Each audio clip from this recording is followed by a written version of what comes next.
Mtazamaji wa Global TV, hapa bado tuko nyumbani kwa marehemu mama yake na marehemu Hawa Karina, ambapo juzi tu tumetoka kwenye hitma ya kumaliza hitma ya Hawa, na siku takriban kama 5 au 6 leo ni msiba wa mama yake.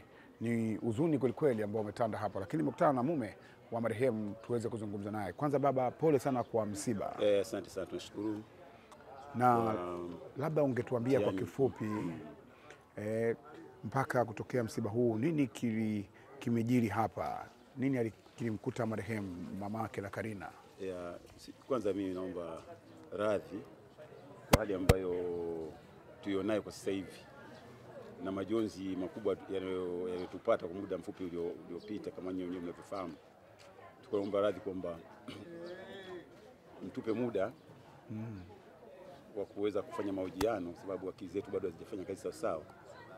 Mtusaidie kwamba kufikishie Tanzania taarifa kwamba bado familia haijakaa vizuri kuweza kupata mahojiano na waandishi wa habari.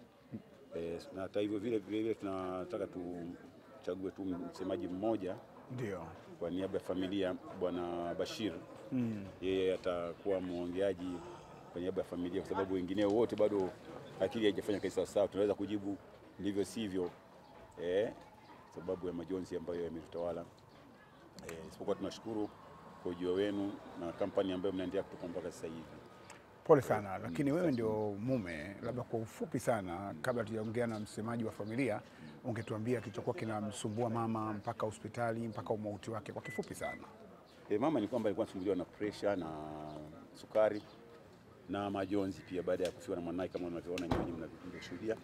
Baada ya kufiwa na binti yake ndio hali ikaendelea kuwa mbaya zaidi mpaka kifo chake. Pole sana. Na mnategemea mazishi kufanyika lini na ni kwenye makaburi gani? Makaburi ya Kisutu. Mazishi yatafanyika kesho baada ya swala ya asiri. Ni makaburi ya Kisutu, tutasalia Masjidi Maamur. Pole sana, nikuache upumzike kidogo, kwa sababu kama ulivyosema kwamba bado utulivu wa moyo na uchungu wa kumpoteza mpendwa wetu mama yake na marehemu Karina bado tunao. Tuko pamoja. Pole sana baba. Kwa hiyo hata baru pia inatakiwa tumumpe muda kidogo Bwana Bashir, yeye ataongea kwa niaba ya familia. Tashukuru sana. Asante.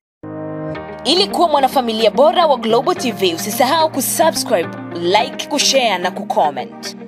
Baada ya kusubscribe, bonyeza alama ya kengele ili kupata taarifa kwa kila video inayopanda Global TV Online.